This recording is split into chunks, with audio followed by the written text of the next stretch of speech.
The third cornerstone, we're looking at establish and commit to a communication plan or protocol. There's that word, communication. By commit, I also mean actively commit. I want to really stress that. I have it here in big letters, actively. Tarun, underline it, don't forget. And it's never too late. Now, we've always heard this, haven't we? Haven't we heard that ask, don't assume? Haven't we heard that? Don't we hear it all the time? And yet, what do? Constantly and consistently? Oh, the mind is a master at making assumptions. But I figured, constantly. And you're back in the same soup, wondering what happened again. Right? Of course, as men, we understand we're just not wired to, like, we'd rather drive all over for 20 hours because we'll find it rather than stop and ask, right? I mean, we don't need to, I just have a feeling it's around the corner on this side, right? I mean, oh my gosh, I can't stop and actually ask. And so I will go through this whole game wasting a lot of time and energy because I don't want to ask. And what is that? Is it a fear of being vulnerable? That perhaps by asking I'm admitting something and making myself vulnerable? Maybe somebody will think, what a dummy. Why is it that we don't actively communicate and get things clear right off the start until we get into a jam somewhere and then wonder, how do I get myself out of that? What is the role of your ego in this process? Or perhaps we just don't want to be rejected. And I'm not making any fun of this need not to be rejected, because think about it. It's a psychobiological need that has been programmed into our cellular structure for 1 million years. We're here together as a herd, okay? But I get rejected. And now I have been isolated and I'm out there on my own. So my level of vulnerability to attack has just gone this high, right? Because that's the rest of the world will look for the one lone creature that is easy to attack. So as a biological imperative, the programming in me says, at all costs, I must not let myself get isolated or left out. Does that make sense? And therefore, that need to be accepted or to belong is so strong. So there's nothing wrong with the need. What happens, however, is sometimes the way we go about trying to meet that need, when we don't ask and we assume, or we feel that somehow asking makes us vulnerable, and we do not establish a clear communication protocol, which would take a lot of the guesswork out of this, okay? In sessions typically, when I'm working with partners, oftentimes married people, I'm trying to help them sort each other out, I often get this from one partner saying that it's been 20 years in this relationship, and I don't know what's wrong with the other person. I mean, they should know what I need when I need it and how I need it, right? They should just know. I mean, after 20 years, they should know. How difficult is that? And I go, well, after 20 years, if they haven't gotten it, do you think tomorrow they're going to suddenly turn into a genius?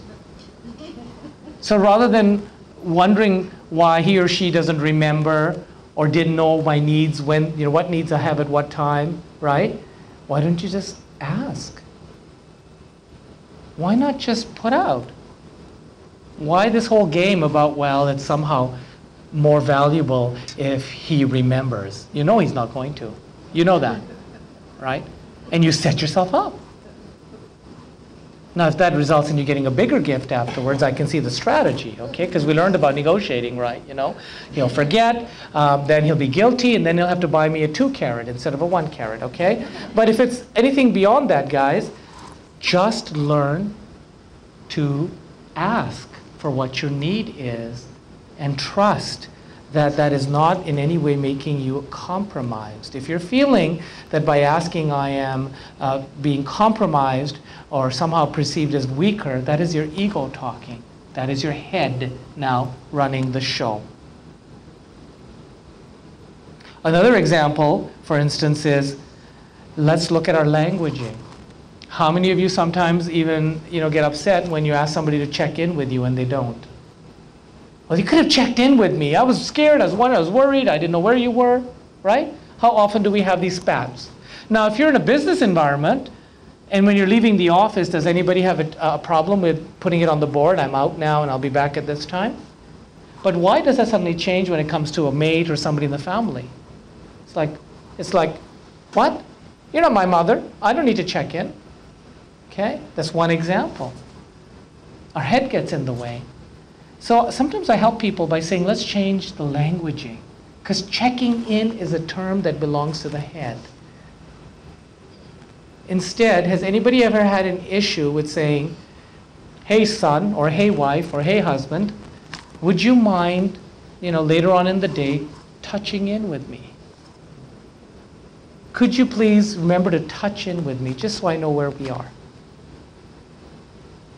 I haven't had anybody say, what? Why do you want me to touch in with you, right? Like, there isn't that same edge to that, and it's the same result. See, if we can just look at the language of the heart sometimes, we can take the edge off. That's effective communication. I've had people who send me emails after this presentation and say, just touching in, right? And they love it. I had an executive in one of the big companies write to me the next day, and he says, that point went home with me, and I'm using it. And he said, just touching in. Okay? It just changes the energy and avoids conflict where there doesn't need to be any, because it's all perception. So that's an effective way of communicating actively. It's consideration. There's no control in there. See, whereas checking in has an element of being controlled, touching in is about connection. And one of our core needs is connection. But sometimes when that need is not being met, we go into control. Make sense, anybody? You're all with me out there?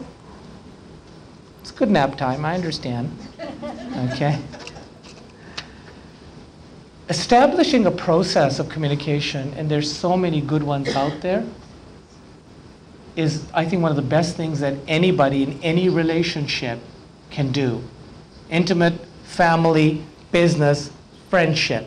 Establishing a communication protocol. We use a wonderful protocol. I have partners that I run retreats. I take people in different parts of the world, India, Peru. But earlier on in my career, I ran retreats with some partners in North America. We'd go to Hawaii, we'd go to Montana. In Alberta, we'd go 2-day, 3-day, 5-day retreats, just self-awareness, self-development retreats. We'd go out and have some fun in nature and play and talk and have these discussions.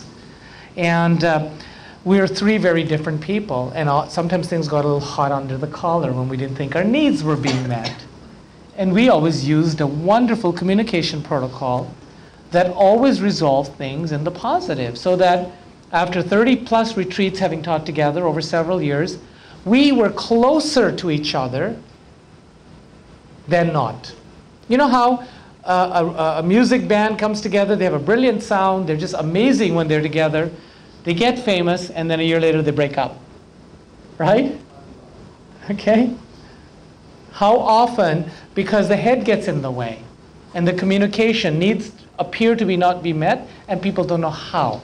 We've had a very good system, a 3-step system, which I'll tell you about in the Sailing Through Conflict program, in which we were able to work through all of our perceptions of when I felt, I was doing more work than you are, and, you're not carrying your weight, and all that stuff that comes up in human dynamics daily. There's a way to frame it where it can be heard.